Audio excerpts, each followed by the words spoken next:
नमस्कार बंधुओं, मैं संगीता पुरी आपके लिए लेकर आई हूँ एक नया वीडियो।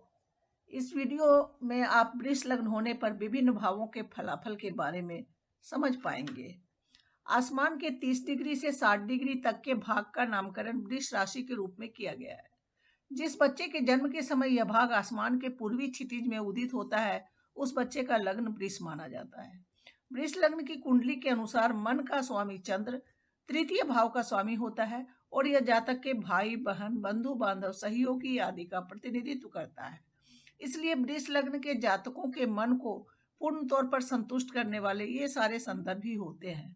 जन्म कुंडली दशाकाल या गोचर में चंद्र के मजबूत रहने पर भाई बंधुओं की मजबूत स्थिति से वृष लग्न के जातक का मन खुश, और जन्म कुंडली दशाकाल और गोचर में चंद्र के कमजोर रहने पर भाई बहन की कमजोर स्थिति से इनका मन आहत होता है।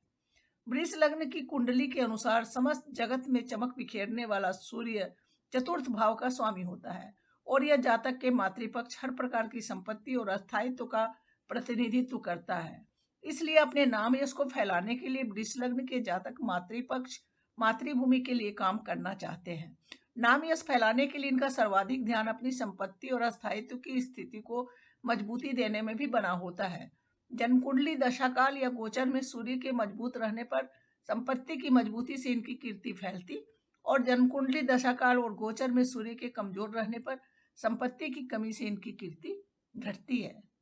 वृष लग्न की कुंडली के अनुसार मंगल सप्तम और द्वादश भाव का स्वामी होता है और यह जातक के घर गृहस्थी और खर्च का प्रतिनिधित्व करता है। इसलिए इस लग्न के जातकों के घर गृहस्थी के वातावरण में खर्च की महत्वपूर्ण भूमिका होती है। जन्म कुंडली दशाकाल या गोचर में मंगल के मजबूत रहने पर वृष लग्न वाले खर्च शक्ति की प्रचुरता से घर गृहस्थी में सुख ही सुख महसूस करते हैं।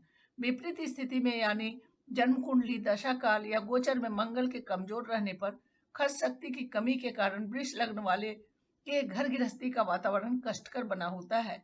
घर गृहस्थी का वातावरण सुखद हो तो खर्च की प्रचुरता दिखाई देती है, विपरीत स्थिति में खर्च का संकट। वृष लग्न की कुंडली के अनुसार शुक्र प्रथम और षष्ठ भाव का स्वामी है। यह जातक के शरीर, व्यक्तित्व तथा रोग, ऋण, शत्रु जैसे किसी प्रकार के झंझट का प्रतिनिधित्व करता है।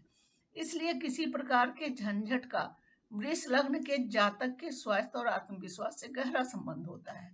जन्म कुंडली दशाकाल या गोचर में शुक्र के कमजोर रहने पर उपरोक्त में से कोई झंझट उपस्थित होकर इनके स्वास्थ्य में गड़बड़ी लाते हैं, आत्मविश्वास में कमी आती है।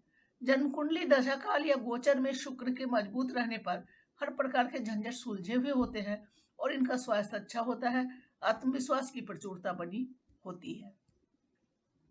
वृष लग्न की कुंडली के अनुसार बुध द्वितीय और पंचम भाव का स्वामी है और यह जातक के धन, कोष, बुद्धि, ज्ञान और संतान से संबंधित मामलों का प्रतिनिधित्व करता है। इसलिए इस लग्न के जातकों का इनमें आपस में सह संबंध होता है। इनके बौद्धिक और संतान पक्ष के विकास में साधन की भूमिका अहम होती है। जन्म कुंडली दशाकाल या गोचर में बुध के मजबूत रहने पर आर्थिक मजबूती से इनका काम आसान हो जाता है, जबकि जन्म कुंडली दशाकाल या गोचर में बुध के कमजोर रहने से धनाभाव में खुद के या संतान पक्ष के मानसिक विकास में अच्छी खासी बाधा आ जाती है। वृष लग्न की कुंडली के अनुसार बृहस्पति अष्टम और एकादश भाव का स्वामी होता है और यह जातक के लाभ और जीवन शैली का प्रतिनिधित्व करता है। इसलिए वृष लग्न के जातकों के लाभ से जीवन शैली और जीवन शैली से लाभ प्रभावित होता है। जन्म कुंडली दशाकाल या गोचर में बृहस्पति के मजबूत होने पर लाभ की प्रचुरता से जीवन शैली में मजबूती आती है तथा जीवन शैली की मजबूती से लाभ मजबूत होता है। लेकिन जन्म कुंडली दशाकाल या गोचर में बृहस्पति के कमजोर होने पर लाभ की कमी जीवन शैली को कमजोर और जीवन शैली की कमजोरी लाभ को कमजोर बनाती है। वृष लग्न की कुंडली के अनुसार शनि नवम और दशम भाव का स्वामी होता है, यानी यह जातक के पिता पक्ष, प्रतिष्ठा पक्ष और भाग्य का प्रतिनिधित्व करता है। इसलिए इस लग्न वाले जातकों के भाग्य के साथ कैरियर या सामाजिक राजनीतिक स्थिति का आपस में संबंध बना होता है। जन्म कुंडली दशाकाल या गोचर में शनि के मजबूत रहने पर भाग्य के साथ देने से यानी किसी प्रकार के संजोग के बनने से पद प्रतिष्ठा की मजबूती तथा जन्म कुंडली दशाकाल या गोचर में शनि के कमजोर रहने पर भाग के न साथ देने पर इसकी कमजोरी महसूस होती रहती है। इसी प्रकार पिता और सामाजिकता के मजबूत होने से भाग्य की मजबूती और उनके कमजोर होने से भाग्य की कमजोरी झेलनी पड़ती है। यदि यह वीडियो आपको पसंद आया हो तो प्लीज़ इस वीडियो को लाइक करें, अपने मित्रों रिश्तेदारों के मध्य शेयर करें।